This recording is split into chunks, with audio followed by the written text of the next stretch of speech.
الله أكبر الله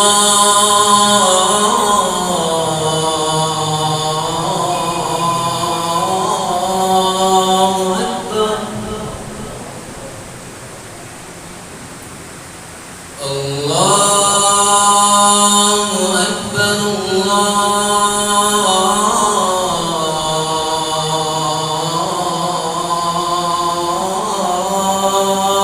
أكبر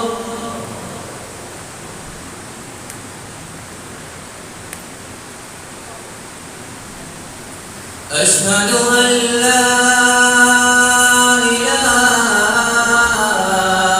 إلا الله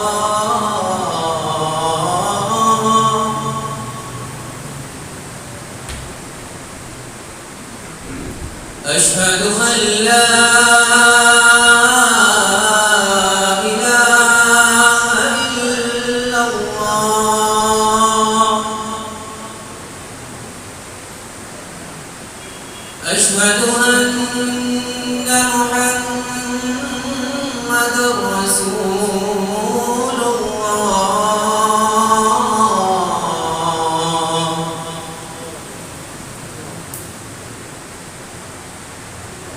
أشهد أن محمدًا رسول الله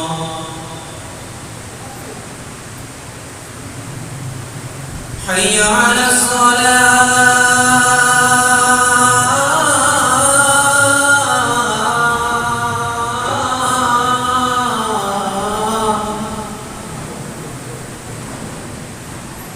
حي على الصلاة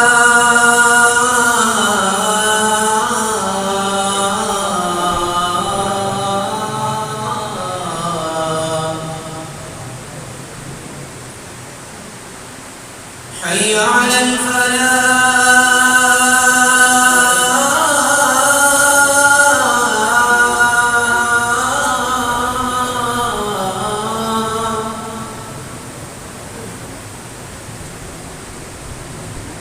الله أكبر الله أكبر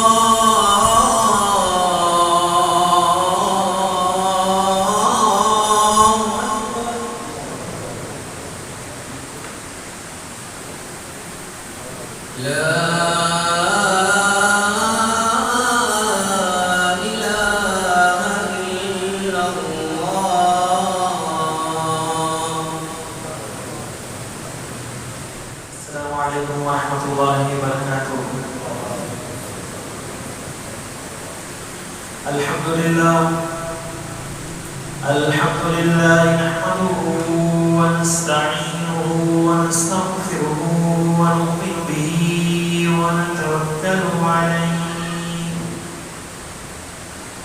ونعوذ بالله من شرور أنفسنا ومن سيئات أعمالنا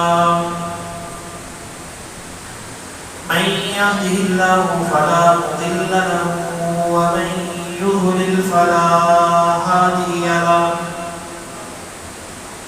وأشهد أن لا إله إلا الله وحده لا شريك له وأشهد أن محمدا عبده ورسوله.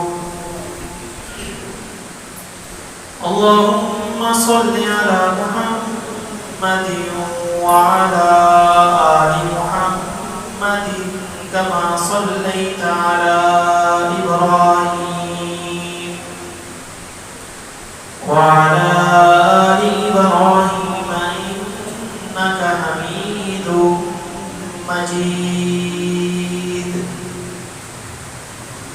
اللهم بارك على محمد وعلى آل محمد كما باركت على إبراهيم وعلى آل إبراهيم إنك حميد مجيد.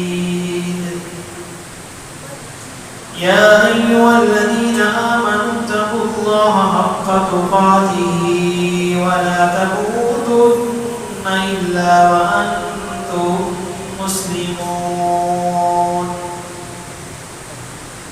يا أيها الناس اتقوا ربكم الذي خلقكم من نفس واحدة وخلق منها زوجها وبث منهما رجالا كثيرا ونساء واتقوا الله الذي تساءلون به والأرحام إن الله كان عليكم رقيبا. يا أيها الذين آمنوا اتقوا الله وقولوا قولا سديدا يصلح لكم أعمالكم ويغفر لكم ذنوبكم ومن يطع الله ورسوله فقد فاز فوزا عظيما.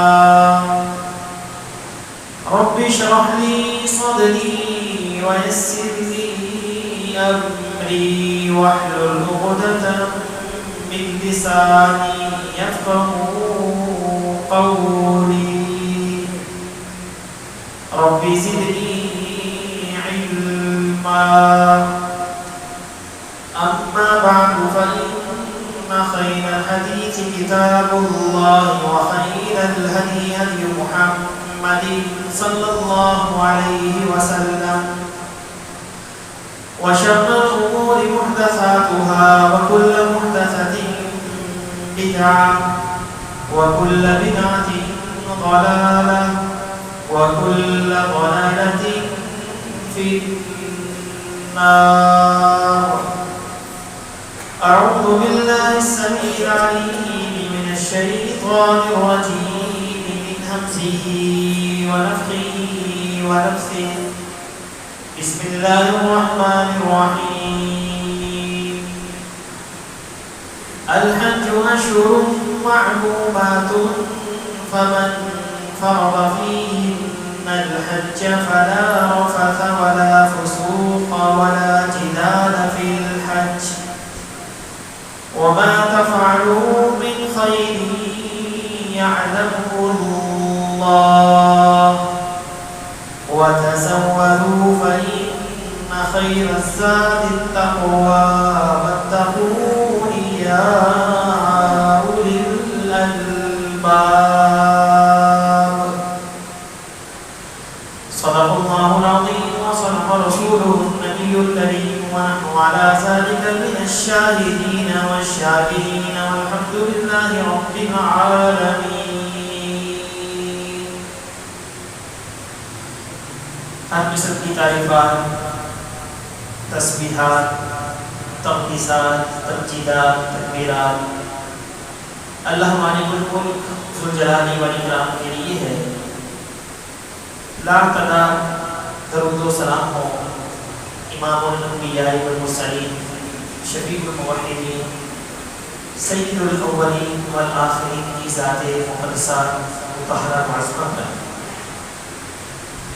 بھائی دوستو، نہایت ہی واجب الاحترام بزرگوں، حج کے فضائل کے حوالے سے گزشتہ جمعے ہم نے بات کی تھی کہ حج ایک بہت ہی عظیم عمل ہے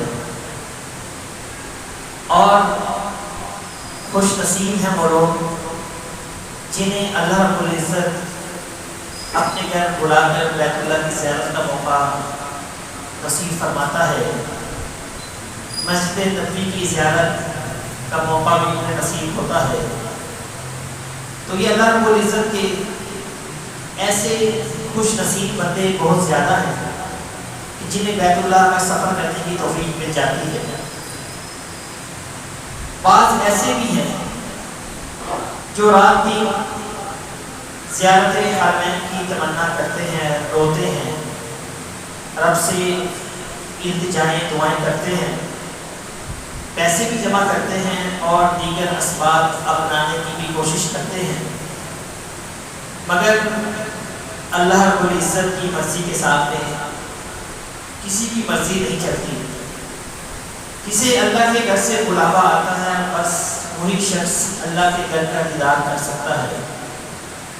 پیسہ دولت ہوتے ہوئے بھی رب کی مرضی کے سامنے آدمی بے بس و لاچار ہے۔ بہت سے دولت مند ہم دیکھتے ہیں کہ ان کے دل کے اندر کبھی یہ خواہش، یہ تڑپ پیدا ہی نہیں ہوتی کہ کبھی ہم بھی بیت اللہ کا حج کریں، مسجد نبی کی زیارت کریں۔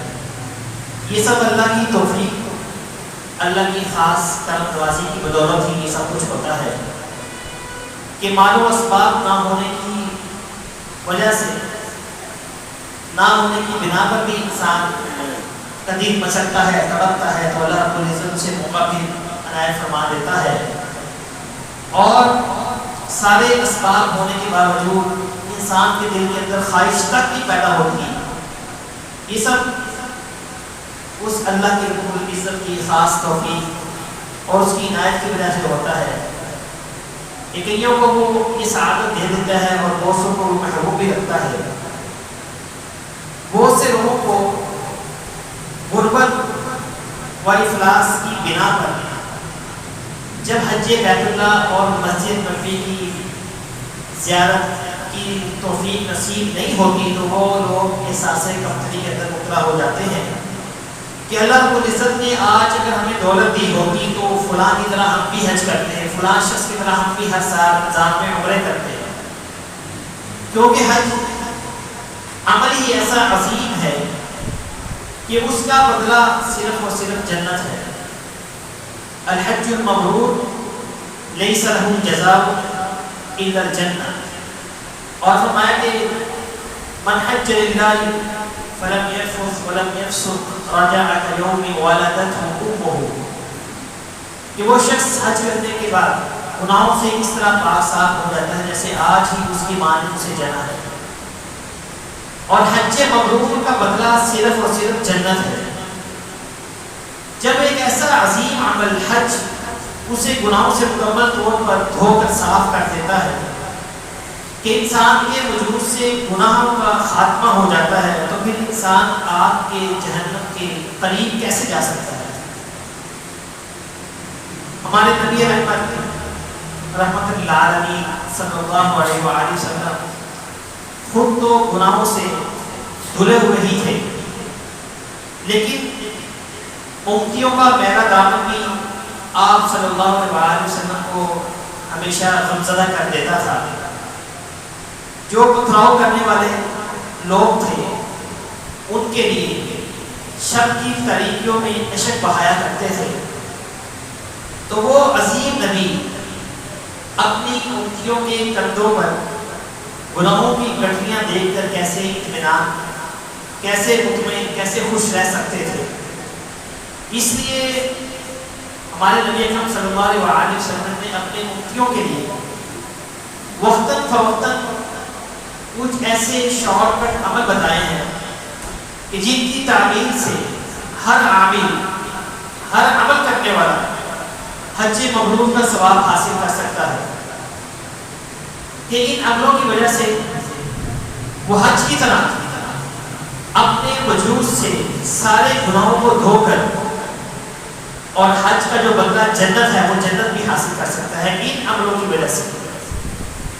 یہ اللہ رب العزت کی بھی ہم پر رحمت ہے۔ نبی اکرم صلی اللہ علیہ وسلم جو رحمت عالم تھے ان کی بھی رحمت ہے کہ آپ نے اپنے امتیوں کے جو غریب افلاس میں مبتلا جو لوگ ہیں ان کا احساس کرتے ہوئے کہ کہیں وہ احساس کمتری کے اندر مبتلا نہ ہو جائیں، ان کو ایسے شارٹ کٹ انتہائی آسان عمل بتا دیے کہ آپ لوگ یہ عمل کر لیں، آپ کو بھی حج بیت اللہ کا ثواب مل جائے گا۔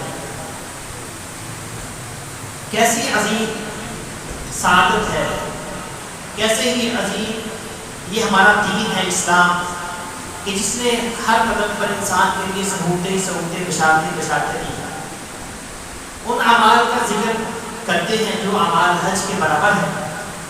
سب سے پہلی بات یہ ہے کہ جو شخص حج بیت اللہ کا ارادہ رکھتا ہے، خواہش رکھتا ہے، طلب رکھتا ہے، لیکن مال و اسباب کے ہاتھوں مجبور ہے، سفر نہیں کر سکتا، نہ عمرہ کر سکتا ہے، نہ حج کر سکتا ہے۔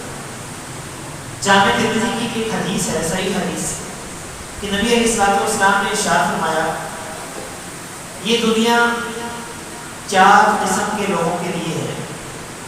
ایک وہ بندہ جسے اللہ رب العزت نے علم بھی دیا ہے اور مال بھی دیا ہے، اب اس کے پاس علم ہے، اس کو ہر چیز کے بارے میں پتہ ہے، حرام اور حلال کی تمیز کو سمجھتا ہے، اب وہ مال کو کماتا ہے اللہ کا خوف دل میں رکھ کر، اللہ سے ڈرتے ہوئے مال کماتا ہے اور اللہ سے ڈرتے ہوئے مال کو خرچ کرتا ہے اور اللہ کے راستے پر ہی خرچ کرتا ہے۔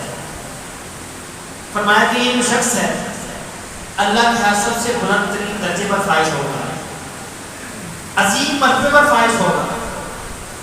اور دوسرا وہ شخص جسے اللہ رب العزت نے علم دیا ہے لیکن مال سے محروم رکھا ہے، اب علم ہے، سمجھتا سب کچھ ہے، اچھے برے کی تمیز ہے لیکن اس کے پاس مال و دولت نہیں ہے، اب اس کی خواہش ہے، چاہتا ہے کہ فلاں شخص جو اللہ کے راستے میں اتنا خرچ کرتا ہے اگر اللہ نے مجھے دیا ہوتا تو میں بھی خرچ کرتا۔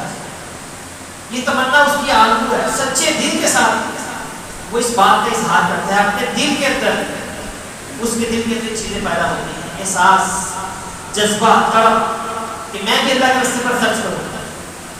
نبی علیہ السلام نے فرمایا کہ اللہ کے ہاں اس شخص کا درجہ بھی اتنا ہی ہے جتنا کہ پہلے شخص کا درجہ ہے، دونوں درجات میں اجر و ثواب میں برابر ہے، صرف نیت کی بنا پر، خواہش کی بنا پر، طلب کی بنا پر۔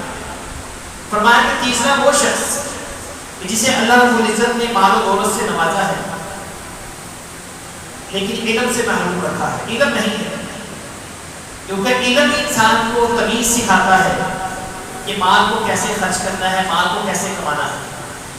اب یہ تیسرا شخص اس کے پاس مال و دولت خوب ہے لیکن علم نہیں ہے، اب یہ مال کو بے دریغ خرچ کرتا ہے، کماتا بھی ایسے ہے، حلال اور حرام کی تمیز کیے بغیر، اور پھر خرچ بھی بے دریغ کرتا ہے، فضولیات کے اندر بے جا اسراف تبذیر کا مظاہرہ کرتا ہے، ہر قسم کی فضول رسومات کا ارتکاب کرتا ہے، اللہ رب العزت کے نافرمانی والے کاموں کے اندر پیسہ خرچ کرتا ہے، اللہ سے ڈرتا نہیں ہے۔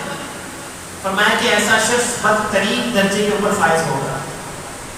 اور چوتھا وہ شخص ہے جسے اللہ رب العزت نے دونوں چیزوں سے محروم رکھا ہے، نہ مال و دولت عطا کیا، نہ اس کو علم اللہ نے عطا کیا، دونوں سے محروم ہے، لیکن اس کے دل کی خواہش، طلب کیا ہے، آرزو کیا ہے، چاہتا کیا ہے کہ فلاں شخص کی طرح میرے پاس بھی دولت ہوگی تو میں بھی کسی طرح دولت لٹاتا، ایسے ہی پیسہ بے دریغ شادی بیاہوں کے موقع پر یا فضولیات دوسرے جو کام ہوتے ہیں، خرافات ہوتی ہیں، ان پر بے دریغ خرچ کرتا ہے، یہ خواہش ہے اس کی، یہ اس کی دل کی تمنا ہے، نیت کی ارادہ ہے۔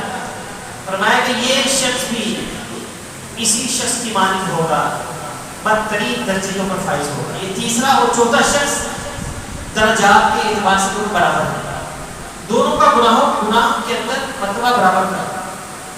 اب جو شخص اس حدیث کی روشنی میں دیکھے، فرمایا کہ جو شخص سچے دل کے ساتھ، صدقے دل کے ساتھ حج کرنے کی خواہش رکھتا ہے لیکن مال و ثواب نہیں ہے، طلب ہے، شوق ہے، جذبہ ہے، تو اللہ رب العزت اسے کامل حج کا ثواب عطا فرما دیتا ہے۔ تو ہمارا دلوں کے اندر بھی یہ طلب، یہ آرزو، یہ خواہش تو ضرور ہونی چاہیے کہ اللہ ہمیں بھی ہر سال عمرے کی توفیق عطا فرما، ہمیں بھی ہر سال حج کرنے کی توفیق عطا فرما۔ خواہش، آرزو رکھنے پر تو انسان کے کوئی پیسے خرچ نہیں ہوتے، دل کے اندر ہمیشہ خیر کی نیت ہونی چاہیے، خیر کے بارے میں ہمارا دل مچلنا چاہیے، آرزو ہونی چاہیے۔ دوسرا عمل بہت ہی آسان عمل ہے، نبی علیہ الصلوۃ والسلام نے ارشاد فرمایا کہ من صلی الغداۃ فی جماعۃ ثم قعد یذکر اللہ حتى تطلع الشمس ثم صلى ركعتين كانت له كأجر حجة وعمرة قال رسول الله صلى الله عليه وسلم تامة آپ نے ارشاد فرمایا جو شخص فجر کی نماز باجماعت ادا کرتا ہے اور پھر اس کے بعد بیٹھ کر وہ اللہ کا ذکر کرتا رہتا ہے یہاں تک کہ سورج طلوع ہو جاتا ہے. جب سورج طلوع ہو جاتا ہے، جب سورج نیزے کے برابر بلند ہو جاتا ہے، تو پھر وہ اٹھ کر صلی رکعتین 2 رکعت نماز اشراق چاشت کی نماز پڑھتا ہے. فرمایا کہ کانت لہو کحجی کانت لہو کحجۃ وعمرۃ، اس کو کامل حج و کامل عمرے کا ثواب ملے گا. پھر آپ نے شاہ فرمایا 3 مرتبہ شاہ فرمایا کہ تامتن تامتن تامتن، مکمل حج عمرے کا ثواب ملے گا، مکمل حج عمرے کا ثواب ملے گا، مکمل حج عمرے کا ثواب ملے گا. 3 مرتبہ آپ نے تکرار کے ساتھ یہ بات ارشاد فرمائی. اب کتنا آسان عمل ہے. باجماعت نماز ادا کرے، ذکر اذکار کریں بیٹھ کر، طلوع شمس کے بعد اٹھ کر 2 رکعت نماز پڑھ لیں، آپ کو یومیہ حج عمرے کا ثواب ملے گا. کیا یہ عمل مشکل ہے؟ بہت ہی آسان ہے. ابھی چاشت کی جو نماز ہوتی ہے، اشراق کی نماز یا ضحیٰ کی نماز، ایک ہی نماز کے مختلف نام ہیں اوقات کے اعتبار سے. اللہ رب العزت نے دین کے اندر جو نمازیں فرض کی ہیں ان میں سے 3 نمازیں تو فرض ہیں جو دین کے 4 پہر ہوتے ہیں. اللہ رب العزت نے دین کو 4 حصوں میں تقسیم کیا ہے. تو یہ حکمت الہی کا تقاضا ہے کہ دین کے 4 پہروں میں سے کوئی پہر بھی نماز سے خالی نہ ہو. دین کے جو پہلا پہر ہوتا ہے اس پر ہم نماز فجر ادا کرتے ہیں کیونکہ فرض نماز ہے. اور دین کا جو تیسرا پہر ہوتا ہے اس کے شروع میں ہم ظہر کی نماز ادا کرتے ہیں. اور جو چوتھا پہر ہوتا ہے اس کی ابتدا کے اندر ہم نماز عصر ادا کرتے ہیں. یہ 3 پہروں کے اندر اللہ رب العزت نے فرض نمازوں کا ہمیں حکم دیا ہے. پہلے پہر کے اندر فجر، تیسرے کے اندر ظہر، چوتھے پہر کے اندر نماز عصر. اور جو دوسرا پہلو ہے اس میں اللہ رب العزت نے کوئی ہم پر نماز فرض نہیں کی، کیونکہ جو دوسرا پہر ہوتا ہے اس میں لوگ اپنے معاش کے اندر مصروف ہوتے ہیں. تو فرمایا کہ جو شخص دوسرے پہر کے اندر اپنے معاش میں سے کچھ وقت نکال کر اپنی دنیاوی مشغولیات کو کچھ دیر کے لیے ترک کر کے اگر مسجد میں آتا ہے یا اپنے گھر پر بھی جہاں بھی اس کو موقع ملتا ہے، وقت نکال کر اگر اس میں وہ نفل 2 رکعت نماز پڑھ لیتا ہے، یہ جو مستحب نماز ہے جسے ہم صلاۃ الضحیٰ بھی کہتے ہیں، اشراق بھی کہتے ہیں، چاشت کی نماز بھی کہتے ہیں. اسی لیے اللہ رب العزت نے فرض بھی نہیں کی، نفل نماز ہے، مستحب ہے اس کا پڑھنا. تو اللہ رب العزت نے اس کے فضائل و برکات بیان کر کے اس نماز کی ہمیں ترغیب دی ہے تاکہ یہ دوسرا پہر کی نماز سے خالی نہ ہو. فرض تو فرائض ہے جس کے چھوڑنے میں گناہ ہوتا ہے، لیکن اگر کوئی اس دوسرے پہر کے اندر بھی یہ نماز اشراق کا، چاشت کا، ضحیٰ کا اہتمام کرتا ہے اور اس کی فضیلت بھی اتنی بتائی ہے. فرمایا کہ جو شخص یہ 2 رکعتیں وقت نکال کر ادا کر لیتا ہے تو اس کو کامل حج عمرے کا ثواب ملتا ہے. یہ فضائل و مناقب اس کے بیان کر کے ہمیں ترغیب بھی دی گئی ہے کہ یہ نفل ہے، اس کو معمولی مت سمجھنا. یہ مستحب ہے، فرض نہیں ہے، لیکن اس کو تو فرض یا مستحب کہہ کے چھوڑ مت دینا، اس کا اہتمام کرنا تمہیں اس کی یہ فضیلت حاصل ہوگی. انسان کو ہمیشہ بدعتیوں پر جو عمل پہنچاتے ہیں وہ نوافل ہیں. فرائض تو فرض ہے، ان کا ادا کرنا تو ہم پر واجب ہے، ہم پر فریضہ ہے. لیکن اگر ایک شخص فرائض کو ادا کرنے کے ساتھ ساتھ جب نوافل کا وہ اہتمام کرتا ہے تو اللہ کے ہاں وہی شخص محبوب ہوتا ہے. نبی علیہ الصلوۃ والسلام نے ایک حدیث میں ارشاد فرمایا، سیدنا ابو ہریرہ رضی اللہ تعالیٰ عنہ کو وصیت کرتے ہوئے سیدنا ابو ہریرہ فرماتے ہیں کہ اوصانی خلیل، میرے دوست نے، میرے خلیل نے، میرے حبیب نے مجھے وصیت کرتے ہوئے فرمایا اور مجھے وصیت کی بثلاثۃ ایام من کل شہر ورکعتي الضحى وان اوتر قبل ان ارقد. نبی علیہ الصلوۃ والسلام نے مجھے وصیت کرتے ہوئے کہا، اے ابو ہریرہ میری 3 باتوں پر عمل کرنا، چھوڑنا مت، اس پر غفلت کا ارتکاب مت کرنا. فرمایا کہ ہر مہینے تم نے 3 روزے رکھنے ہیں، 3 روزے 13، 14، 15 ایام 20 کے لیے روزے. اور فرمایا کہ ورکعت ضحیٰ، چاشت کی 2 رکعتیں بھی تم نے لازم پڑھنی ہے. اور تیسرا عمل رات کو سونے سے قبل وتر ضرور ادا کرنا، اس کو کبھی مت چھوڑنا۔ اسی لیے نبی علیہ السلام جب سفر میں ہوتے تھے تب بھی آپ وتر پڑھا کرتے تھے۔ وتر اتنی اہم عبادت ہے۔ ایک حدیث میں آتا ہے اگر آپ کو وتر کی فضیلت کا علم ہو جائے تو کوئی بھی شخص کسی بھی حال میں ہو کبھی وتر نہ چھوڑے۔ تو 3 باتوں کی وصیت کی، وتر کو کبھی نہیں چھوڑنا، ایام 20 کے 3 روزے کبھی چھوڑنے نہیں، فرائض نہیں نفلی ہے، عبادت ہے۔ اور فرمایا کہ یہ ضحیٰ کی، چاش کی، اشراق کی 2 رکعتوں کو بھی تم نے کبھی نہیں چھوڑنا۔ صحیح بخاری صحیح مسلم کی یہ حدیث ہے۔ اور صحیح مسلم کے اندر ایک اور حدیث بھی ہے جس سے ابو ذر غفاری رضی اللہ تعالیٰ عنہ ارشاد فرماتے ہیں کہ نبی اکرم صلی اللہ علیہ وسلم نے ارشاد فرمایا کہ تم میں سے ہر آدمی اس حال میں صبح کرتا ہے کہ اس کے ذمے اس کے ہر جوڑ پر صدقہ واجب ہوتا تھا۔ جب وہ ایک دفعہ سبحان اللہ کہتا ہے تو یہ کہنا بھی صدقہ ہے، اللہ اکبر کہتا ہے تو یہ کہنا بھی صدقہ ہے، لا الہ الا اللہ کہتا ہے تو یہ بھی صدقہ ہے، اللہ اکبر کہتا ہے تو یہ بھی صدقہ ہے، نیکی کا حکم دیتا ہے تو یہ بھی صدقہ ہے، برائی کا حکم دیتا ہے تو یہ بھی صدقہ ہے۔ تو اس شکر کی ادائیگی کے لیے 2 رکعتیں کافی ہیں، جو چاش کی 2 رکعتیں ہیں، یعنی کہ ہر جوڑ کی سلامتی پر اللہ رب العزت کا شکر ادا کرنا ہم میں سے ہر ایک شخص کے اوپر واجب ہے، لازم ہے۔ انسان کو اللہ رب العزت نے 360 جوڑ عطا کیے ہیں، اور انسان صبح کے وقت ان 360 جوڑوں کی سلامتی پر اللہ کا شکر ادا کرتا ہے، ان کلمات کی تسبیحات کی ذریعے سے ایک ایک جوڑ کا شکر ادا کرنا بہت مشکل ہمیں محسوس ہوتا ہے۔ فرمایا کہ سب سے آسان طریقہ کیا ہے؟ ان 360 جوڑوں کا جو صدقہ ادا کرنا ہے اس کا سب سے آسان طریقہ کیا ہے؟ چاش کی اشراق کی 2 رکعتیں ادا کر لیں، 360 جوڑوں کا صدقہ ادا ہو جائے گا، یعنی کہ اللہ کا شکر ادا ہو جائے گا۔ کتنا آسان عمل ہے، کتنی بہترین صورت ہے اپنے جسم کے 360 اعضاء کا صدقہ ادا کرنے۔ تو صدقہ کرنے سے آپ کو پتا ہے کہ اعضاء سلامت رہتے ہیں، جسم سلامت رہتا ہے۔ جس چیز کا صدقہ ادا ہوتا رہے، اولاد کا بھی ہم صدقہ کرتے ہیں نا، اولاد کی طرف سے اپنے مال کا بھی ہم صدقہ کرتے ہیں، مال باقی رہتا ہے، قائم رہتا ہے، خیر و برکت رہتی ہے۔ اپنے گھر کی طرف سے صدقہ نکالتے ہیں، اپنی اولاد کی طرف سے بھی، اپنے جسم کا جو صدقہ نکالنے کی بہترین صورت بتائی ہے وہ نماز اشراق ہے۔ نماز اشراق بھی کرو، ادا کرو، جسم کے تمام اعضاء کی صدقہ بھی ادا ہو جاتا ہے، اللہ کا شکر بھی ادا ہو جاتا ہے، اور مفت میں حج عمرے کا ثواب بھی مل جاتا ہے۔ کتنی بڑی فضیلتیں ہیں، کتنی سعادتیں ہیں۔ تو اس حدیث سے ہمیں یہ بات بھی معلوم ہوتی ہے کہ صدقہ صرف مال خرچ کرنے کا نام نہیں ہے، بلکہ صدقے کے مفہوم میں بڑی وسعت ہے، اور نیکی کی مذکورہ جتنی بھی صورتیں ہیں وہ تمام صورتوں پر کوئی چیز حاوی ہے۔ آپ کوئی بھی نیک عمل کرتے ہیں، ذکر اذکار کرتے ہیں، جیسے کہ حدیث میں کہا کہ سبحان اللہ الحمدللہ اللہ اکبر لا الہ الا اللہ کہنا، یہ صدقہ ہے۔ نیکی کا حکم دینا صدقہ ہے، برائی سے روکنا صدقہ ہے۔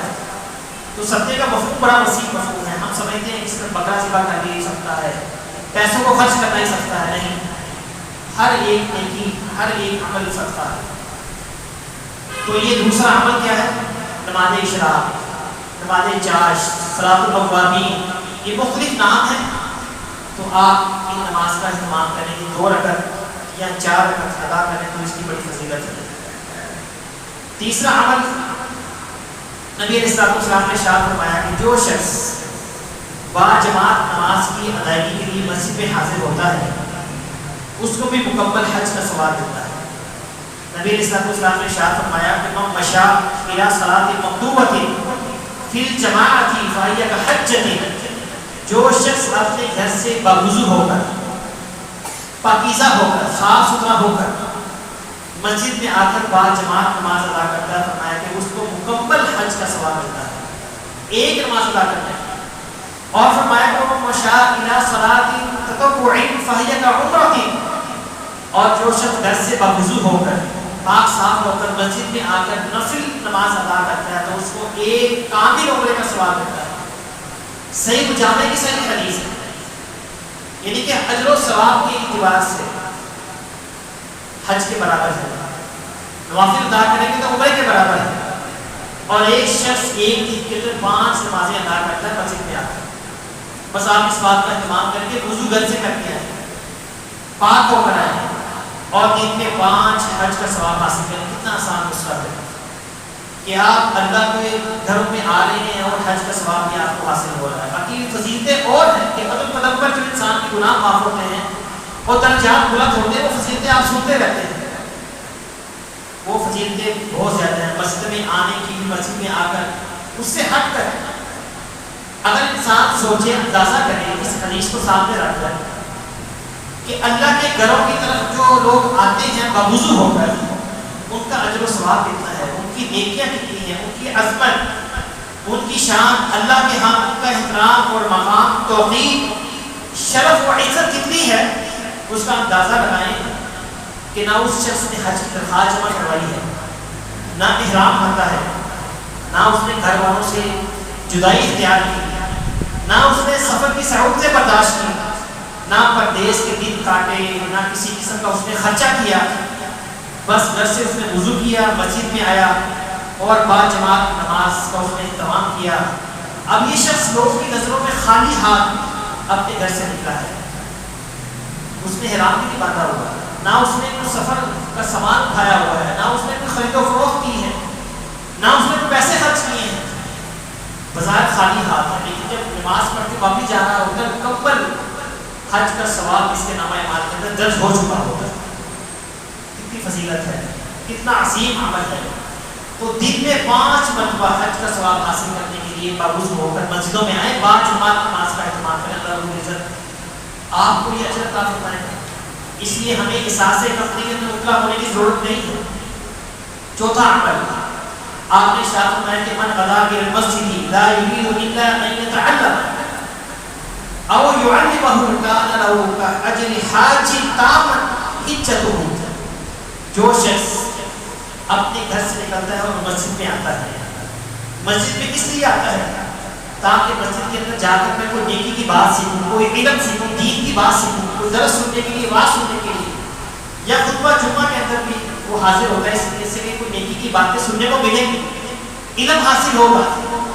وہ علم کی باتیں سیکھنے کے لیے آتا ہے یا سکھانے کے لیے آتا ہے، تعلیم دینے کے لیے آتا ہے، یا متعلم ہوتا ہے یا معلم ہوتا ہے، دونوں میں سے کوئی ایک حیثیت بھی اختیار کر کے وہ گھر سے نکلتا ہے، مسجد میں آتا ہے، فرمایا کہ کان لہو کاجر حاج تام حجتہ، اس شخص کو بھی مکمل حج کا ثواب ملتا ہے۔ صحیح ترغیب کی بالکل صحیح حدیث ہے۔ آپ اندازہ کریں، علم سیکھنے کی خاطر مسجد میں آنا، اب وہ لوگ جو مسجد میں پڑھنے کے لیے آتے ہیں، تعلیم حاصل کرنے کے لیے مدارس میں جاتے ہیں، مدارس مذاہب میں ہوتے ہیں، اب ان کو یومیہ حج اور عمرے کا ثواب ملتا ہے، مکمل حج کا ثواب ملتا ہے۔ اور 5واں عمل نبی علیہ السلام نے ارشاد فرمایا کہ عمرۃ فی رمضان تعدل حجتہ، جو شخص رمضان کے اندر عمرہ کرتا ہے اس کو بھی مکمل حج کا ثواب ملتا ہے۔ ایک حدیث میں آتا ہے رمضان میں عمرہ کرنا ایسا ہے جیسے کہ اس شخص نے میرے ساتھ حج کیا، حج کا ثواب مل جاتا ہے رمضان میں عمرہ کرنے سے۔ بات کو مختصر کرتے ہوئے وقت کم ہے، چھٹی بات، جو لوگ حج کرنے جاتے ہیں یا عمرہ کرنے جاتے ہیں، ان کی معاملت کرنے والا جو شخص ہے ان کو پیسے دے دیے، 200 300 500 ریال دے دیے، تو میری طرف سے کھانا کھا رہے وہاں کچھ تعاون کر دیا کہ وہاں پر جا کے شاپنگ میری طرف سے کر دینا، کھجورے میرے پیسوں میں خرید لینا۔ بہت سے لوگ غریب ہوتے ہیں، بڑی مشکل سے وہ ٹکٹ کا، ویزے کا خرچہ برداشت کرتے ہیں، ان کے پاس وہاں پر خرچ کرنے کے لیے پیسے نہیں ہوتے، ایسے لوگوں کو تلاش کر کے ان کو پیسے دیا کرتے ہیں، 300 400 500 ریال دے دیں کہ وہاں پر جا کے پیسے آپ نے خرچ کرنے ہیں، اس پیسے کو تمہیں کھانا کھانا ہے یا شاپنگ کرنی، جو بھی کرنا ہے۔ اب جو شخص ان حاجیوں کی یا وہ تعمیرین کی خدمت کرتا ہے، معاملت کرتا ہے، مدد کرتا ہے کسی بھی پہلو میں، کسی بھی انداز سے، تو فرمایا کہ ان کو بھی مکمل حج اور عمرے کا ثواب ملتا ہے۔ اور ساتھ ہی بات، جو لوگ حج عمرہ کرنے کے لیے جاتے ہیں، پیچھے سے جو ان کے اہل و یار ہوتے ہیں، ان کے گھر والوں کی جو معاملت کرتا ہے، دیکھ بھال کرتا ہے، ان کی نگہداشت کرتا ہے، ان کی حفاظت کرتا ہے، ہر قسم کی ضروریات کا خیال رکھتا ہے کہ ماں باپ کو حج کرنے کے لیے گئے ہوئے کسی بچوں کی، گھر والوں کی دیکھ بھال کرتا ہے، تو فرمایا کہ ایسے شخص کو بھی مکمل حج اور مکمل عمرے کا ثواب ملتا ہے۔ کتنی فضیلت ہے، کتنا آسان عمل ہے۔ جو لوگ حج پہ جا رہے ہیں، غریب ہیں، پیچھے گھر والے اگر آپ سمجھتے ہیں کہ وہ ضرورت مند ہے، محتاج ہیں، ان کو راشن لے کر دیتے ہیں، ان کو پیسے دیتے ہیں، ان کی معاونت کرتے ہیں، کسی بھی صورت میں آپ کو بھی مکمل حج روکنے کا ثواب مل جائے گا، بغیر سفر کی، بغیر سڑکوں اٹھائے، بغیر ملک چھوڑے۔ نبی علیہ السلام نے ایک اور حدیث ارشاد کی، آپ نے ارشاد فرمایا الصلاۃ فی مسجد قباء کعمرۃ۔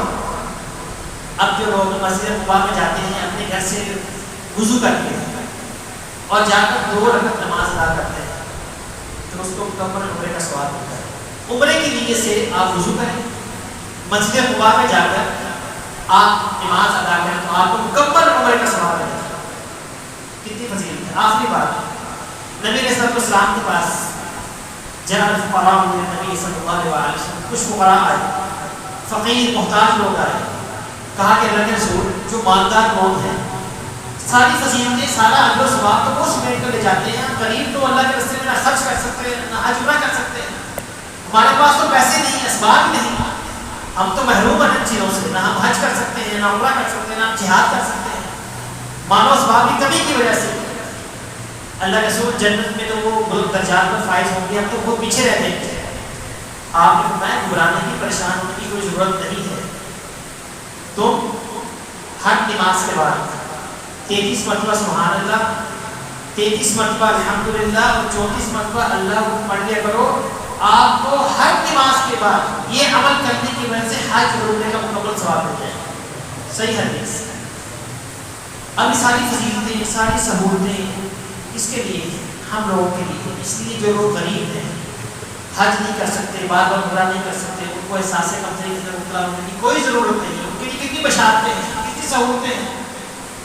حاجی سال کے بعد حج کا اجر و ثواب حاصل کرتا ہے۔ آپ یومیہ ہر روز یہ عمل کر کے کتنے حج اور عمرے کا ثواب حاصل کر سکتے ہیں۔ اللہ رب العزت ہمیں یہ فضیلتیں، یہ سعادتیں، یہ جو اجر و ثواب کے جتنے آسان عمل ہیں، اللہ ہمیں ان پر عمل کرنے کی توفیق عطا فرمائے، اور ہم سب کے نصیب کے اندر بھی اللہ رب العزت بیت اللہ کی زیارت لکھ دے۔